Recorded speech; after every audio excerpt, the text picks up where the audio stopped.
벌써 2017년의 마지막 날입니다. 어떠세요? 마음이? 좋으세요? 부럽네. 좋다니. 네, 좋습니다. 그래요. 이게 한 해가 또 끝나게 되니까 뭔가 우리 마음에 많은 생각들이 떠오릅니다. 시작이 있으면 끝이 있게 마련이죠. 사실 우리가 2017년 시작할 때 2017년이 영원히 계속되리라고 생각한 사람은 아무도 없을 겁니다. 끝날 거를 알았지만 막상 이렇게 끝이 되고 끝을 마주하게 되니까 우리가 아쉽고 후회스럽기도 하고 또 감사하는 마음도 물론 있습니다. 오늘 본문은 사도 바울이 자신의 인생을 돌아보면서 그리고 자신의 인생의 끝이 가까웠음을 보면서 하나님과 성도들 앞에서 고백한 말씀이에요. 사도 바울은 나의 달려갈 길을 마치고 라고 고백을 합니다. 그는 그의 인생의 마지막이 가까워 왔음을 알았습니다. 그리고 하나님과 성도들 앞에서 그의 꽉 찬 인생이었음을 고백하고 있습니다. 달려갈 길을 마쳤다. 무엇인가 여기에는 그가 살아온 삶에 대한 감사도 있고 완성했다고 하는, 마쳤다고 하는 어떤 그러한 안도감도 보이고, 또 어떻게 생각해 보면은 더 할 일이 있는데 라고 하는 그러한 마음도 담긴 것 같아요. 그래서 오늘 말씀을 이렇게 보면서 사도 바울의 마음을 좀 읽어보려고 합니다. 자, 바울은 어떤 사람이었는가? 바울은 때를 알고 준비하는 사람이었어요. 6절에 보니까 나는 이미 부어드린 관제처럼 받쳐질 때가 되었고 세상을 떠날 때가 되었습니다 라고 고백해요. 때를 자꾸 말하고 있어요.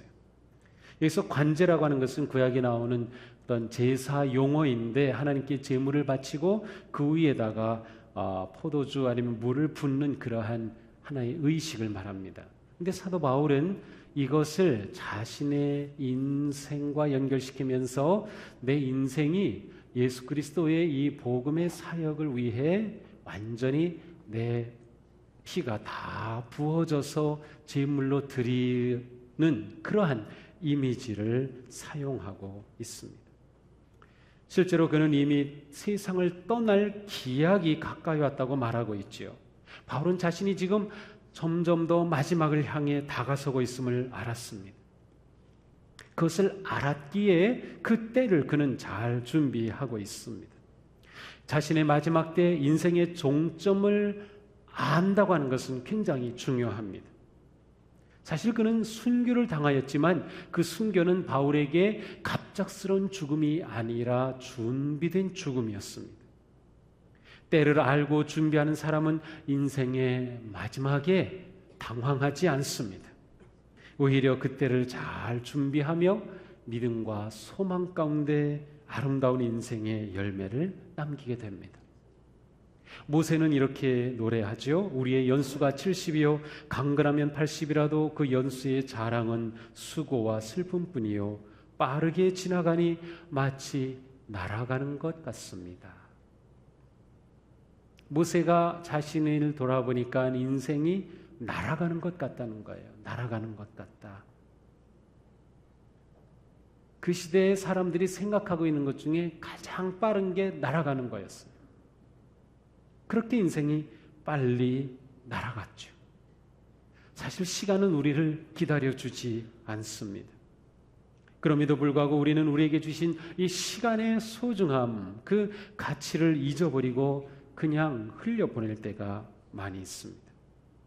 만약 우리에게 생명이 한 달밖에 남지 않았다면, 1년밖에 남지 않았다면 우리의 살아가는 삶의 태도와 마음은 달라질 것입니다. 전도서의 전도자는 말씀하죠. 초상집에 가는 것이 잔치집에 가는 것보다 더 낫다. 살아있는 사람은 누구나 죽는다는 것을 명심하여야 한다. 지혜로운 사람의 마음은 초상집에 가 있고 어리석은 사람의 마음은 잔치집에 가 있다. 초상집에 가는 게 왜 지혜로울까요? 초상집에 가면 자신의 인생을 돌아보기 때문이에요. 자신의 인생의 때를 생각하기 때문이죠. 인생의 때를 아는 사람은 인생을 함부로 낭비하며 되는 대로 살지 않습니다. 인생의 때를 생각하는 사람, 인생의 때를 볼 수 있는 사람은 내가 인생의 마지막에 달려갈 길을 다 달렸다고 하나님 앞에서 고백할 수 있기 위해 준비합니다. 요즘 영화 예매율 1위인 영화가 뭐죠? 누구요? 신과 함께. 보셨어요? 네. 보신 분들도 있네요. 신과 함께라는 영화인데 사실 그 내용 자체는 그 불교적인 그러한 죽음 이후의 세계를 그리고 있어요. 7개의 지옥이 있어요. 그 지옥은 그 사람이 지은 죄에 따라 심판하는 게 지옥으로 나눠져 있는데 그 중에 하나를 보면 시간을 살아가면서 시간을 낭비하며 살았는가를 심판하는 그러한 지옥이 있습니다. 그 사람이 이승에서 그 표현을 따른다면 이 세상에서 살아온 삶을 저승에 가서 심판받아요. 지은 살아온 삶에 대해 심판받는다고 하는 것은 우리가 가지고 있는 그러한 신앙과도 사실은 같은 부분도 있어요.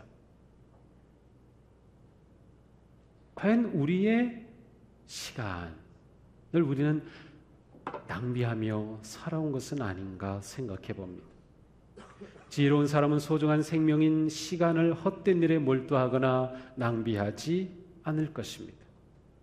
인생의 마지막을 알고 있는 사람, 그것을 의식하고 있는 사람은 지금 내 삶이 정말 귀하다는 것을 알기 때문에 이 삶을 사랑하며 살 것이고 화목하게 살 것이고 남을 위해 살 것이에요.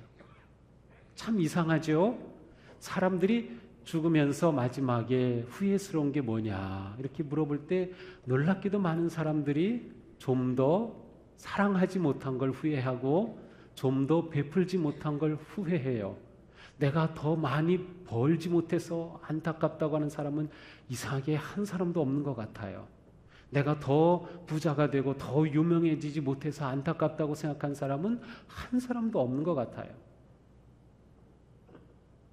마지막을 앞에 둔 사람과 인터뷰하거나 상담하거나 한 그런 글들을 보면 한결같이 정말 소중한 삶이 무언가를 말해줘요. 그것은 정말 우리가 하나님의 말씀대로 살아가는 거예요.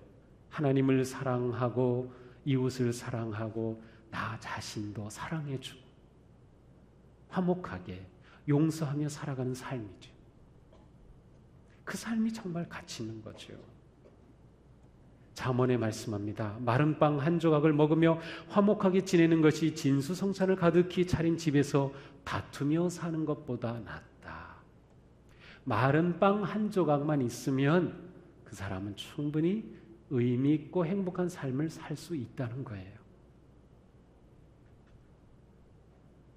누구나 자신의 인생이 복되고 가치 있기를 원할 것입니다.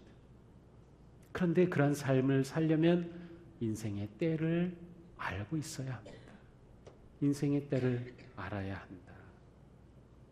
인생의 때를 알면 진정한 기쁨을 위해 살 것입니다. 참된 행복을 위해 살 것입니다. 우리 모두 하나님 안에서 내 인생을 볼 수 있기를 바랍니다. 내 인생의 때를 진지하게 생각해 보는 것이죠. 자, 바울은 또 말합니다. 나는 선한 싸움을 다 싸우고 달려갈 길을 마치고 믿음을 지켰습니다. 이것은 바울이 사명을 위해 살았음을 말해주고 있어요. 바울은 자신이 살아야 할 목적을 알았던 것입니다. 그는 이 7절을 통해서 그의 삶을, 사명을 향한 삶을 3가지로 요약합니다. 그는 선한 싸움을 싸웠다고 말합니다. 선한 싸움을 싸웠다. 선한 싸움은 하나님께서 주신 사명을 이루기 위한 싸움, 복음을 위한 싸움, 하나님의 영광을 위한 싸움입니다. 근데 이것을 싸움이라고 하는 이 표현을 사용한 이유는 이것이 전쟁이라는 뜻이에요. 선한 전쟁을 했다. 전쟁하면 그것은 무엇이에요? 적군과 딱 부딪혔다 하면은 내가 죽이지 못하면 내가 죽임을 당하는 거예요. 그러므로 이 전쟁은 그냥 설렁설렁 싸우는 게 아니에요. 내 목숨을 바쳐서 목숨을 위해 싸우는 거죠. 바울은 선한 일을 위해 그렇게 치열하게 힘썼다고 말하고 있는 겁니다. 바울은 선한 일을, 하나님이 주신 사명을 알고 있었습니다. 올 한 해 우리는 선한 싸움을 정말 그렇게 잘 싸웠습니까?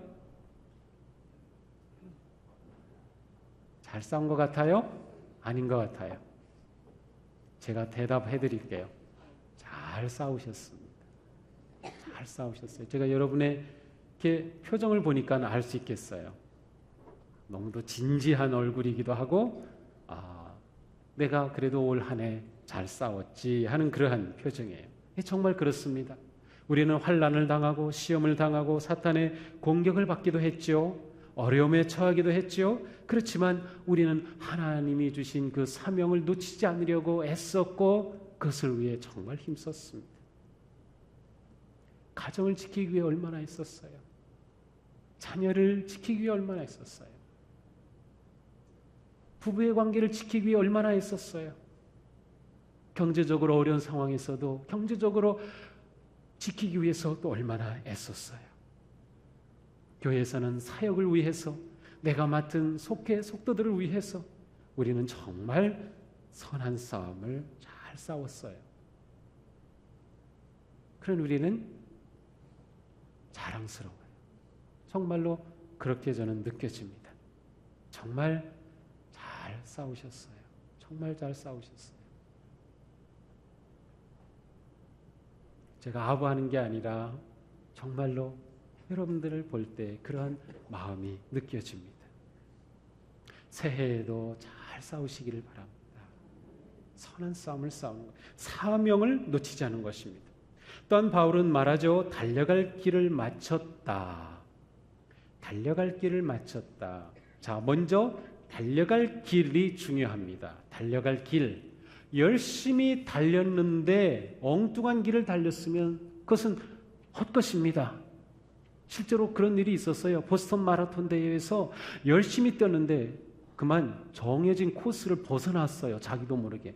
그래서 들어와서 그 사람이 2등인가 했는데 다른 길로 빠졌다는 걸 알았어요. 그래서 취소가 됐어요. 달려갈 길을 달려야 돼요. 달려갈 길. 우리에게는 달려갈 길이 있죠. 하나님께서 우리에게 내가 이 길을 걸어가야 해. 말씀을 통해 계속해서 보여주셨죠. 달려갈 길입니다. 우리가 걸어야 할 길, 아무리 화살이 빠르게 날아갔다 하더라도 관역을 벗어났으면 그것은 의미가 없듯이 우리가 달려야 할 그 길을 달려야 되는 거예요. 열심히 사는 것도 중요하지만 무슨 길을 위해 사느냐가 중요한 것이에요. 그래서 우리에게는 하나님께서 나에게 원하시는 그 길, 내가 어떤 길을 가기 원하시는지, 사랑의 길을, 생명의 길, 진리의 길, 하나님이 우리에게 기대하시는 그 길을 가는 게 중요하다.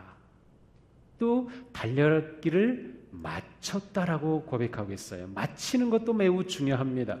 얼마나 빨리 했느냐 보다 마쳤느냐가 중요합니다.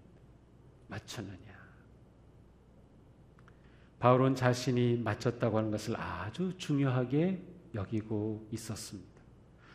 내가 달려갈 길을 마쳤구나. 예수님도 십자가에서 다 이루었다. 끝냈다. 완성했다라고 말씀하신 거죠. 신앙생활은 빨리 가는 게 중요한 게 아니라 끝까지 완주하는 게 중요해요.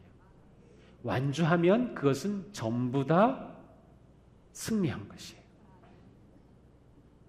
그러니까 나는 믿음의 길을 마쳤다라고 고백할 수 있는 게 중요한 것이죠.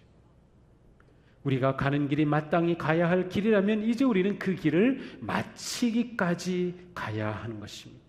완수해야 하는 것이죠. 올 한 해도 우리는 그 길을 완수하기 위해 열심히 잘 달려왔어요. 나는 결코 하나님이 주신 이 길을 미완성의 길로 버려두지 않겠다. 나는 마칠 거야 라고 하는 그러한 결단과 헌신이 우리 가운데 있어야 합니다. 완주한 인생은 정말 아름답습니다. 사람에 따라 다르죠. 어떤 사람은 30년, 어떤 사람은 50년, 어떤 사람은 60년, 어떤 사람은 80년, 다 사는 삶은 다르지만 똑같은 것은 그 삶을 완주했느냐. 우리가 믿음의 길을 완주해야 한다. 더 나아가서 바울은 고백하죠. 이 믿음을 지켰다라고 고백하고 있어요. 그의 믿음을 지켰다. 그는 디모데에게도 이렇게 말합니다. 그대는 그리스도 예수 안에 있는 믿음과 사랑으로 나에게서 들은 건전한 말씀을 본보기로 삼고 우리 안에 살고 계시는 성령으로 말미암아 그 맡은 바 선한 것을 지키십시오. 자, 믿음을 지키는 게 중요한 이유는 믿음을 지켜야 완주할 수 있기 때문에 그래요. 완주는 지키지 않고선 불가능합니다. 믿음을 지켜야 하는 것이에요. 믿음을 지키지 못하는 사람들이 더러 있습니다. 믿음의 길을 포기하는 겁니다. 올해에도 우리 교회 성도님들 가운데 통계적으로 믿음의 길을 지키지 못한 분들이 60여 명 됩니다. 연락도 안 되고 그렇다고 다른 교회에서 신앙생활 하는 것도 아니고 그냥 믿음을 포기하고 있는 거예요. 믿음을 지키지 못하는 경우 얼마나 안타까운지 몰라요. 믿음을 지켜야 합니다.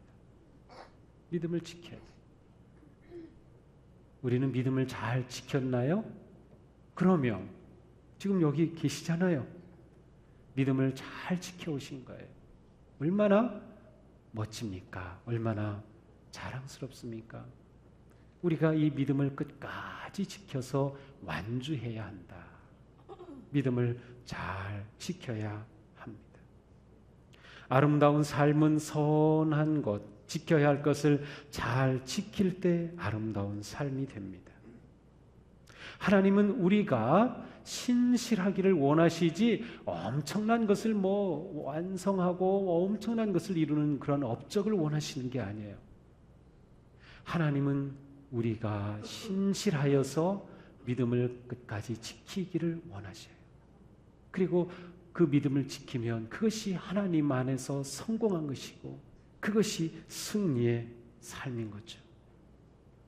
올 한 해 우리 지나오면서 포기하고 싶은 적도 있었죠? 그만두고 싶어요. 내가 이러려고 이거 했나? 좀 멈추고 싶다. 그만두고 싶다. 떠나고 싶다. 하는 생각들이 있었을 수도 있어요. 그런데 그것을 다 이겨내고 믿음을 지금까지 지켜왔으니 우리 정말 대단한 사람들입니다. 정말 대단한. 믿질 않으니까 시켜야겠어요. 옆에 분은 보고 당신은 대단한 분입니다. 한번 격려해드리세요. 당신은 대단한 분입니다. 네, 정말입니다. 대단하셔요. 대단하셔요. 정말이에요. 이곳에 앉아 계신 게 얼마나 대단한 일인지 모릅니다. 정말 큰 일이에요. 참 잘하셨어요. 잘하셨어요. 사도 바울과 같이 새해에도 우리 믿음의 길을 이렇게 끝까지 달리고 잘 지켜내기를 축복합니다. 자, 바울은 마지막으로 그는 소망의 확신을 가지고 있었습니다. 그는 이렇게 고백하죠. 이제는 나를 위하여 의의 월계관이 마련되어 있으므로 의로우신 재판장이신 주께서 그날에 그것을 나에게 주실 것이며 나만이 아니라 주께서 나타나실 것을 사모하는 모든 사람에게도 주실 것입니다. 자, 바울은 어떤 소망이 있었습니까? 하나님께서 자신에게 생명의 면류관을 주실 것을 확신하였어요. 바울이 이 소망이 분명했어요. 바울에게는 이 소망이 있었기 때문에 믿음을 지킬 수 있었고 달려갈 그 길을 완주할 수 있었어요. 이 소망 때문에. 이 소망이 이렇게 중요합니다. 그런 영광스러운 월계관을 생명의 면류관을 바라보고 있었기 때문에 그 말할 수 없는 시련도 다 견뎌냈어요. 그 말할 수 없는 핍박과 박해와 고통도 그는 다 이겨냈어요. 소망이 있었기 때문에. 우리가 세상 사람들과 다른 아주 중요한 것은 우리에게는 놀라운 영원한 그리고 반드시 완성될 이루실 소망이 있다는 것이에요. 주님께서 우리에게 영광의 생명의 면류관을 씌워주실 그 소망입니다. 우리가 이 소망을 분명히 가져야 합니다. 소망이 있느냐 없느냐가 우리의 삶을 완전히 다르게 만듭니다. 소망이 없으면 삶의 계획도 없고요, 삶의 활력도 없고요, 준비도 없고요, 때를 돌아보지도 않습니다. 그러나 소망이 넘치는 사람은 어떠한 풍파가 몰아쳐도 소망이 있기 때문에 그 모든 것을 이겨낼 수 있는 것이에요. 그러므로 우리에게는 내가 지금 어떤 문제를 가지고 있느냐보다 더 중요한 것이 내게 확실한 소망이 있느냐입니다. 한 해를 보내고 새해를 맞이하면서 우리에게 소망이 분명하게 그려져야 합니다. 사도 바울이 가졌던 그 소망이 우리의 소망이 될 수 있는 것이죠. 왜냐하면 그와 똑같이 사모하는 자에게도 동일한 그러한 면류관이 주어질 것을 말하고 있기 때문입니다. 히브리서 기자는 말씀하죠. 믿음이 없이는 하나님을 기쁘시게 해드릴 수 없습니다. 하나님께 나아가는 사람은 하나님이 계시다는 것과 하나님께서는 자기를 찾는 자들에게 상을 주시는 분이라는 것을 믿어야 합니다. 우리에게는 다 상이 있어요. 그 상을 우리가 소망하기 때문에 우리는 어떤 어려움이라도 이겨낼 수 있어요. 그리고 우리는 그 소망을 굳게 잡을 때 주님께서 우리가 넉넉히 이겨낼 힘을 주시죠. 성령님께서 그 일을 해주시잖아요.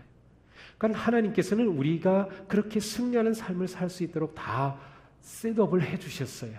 예수님을 통해 구원해 주시고 영원한 생명의 소망을 갖게 해주셨고 그 길을 살아가는데 필요한 지혜와 능력과 힘을 주실 성령님을 보내주셔서 그렇게 살아가게 하는 거죠. 그러니까 우리의 인생을 그렇게 조망해 보는 겁니다.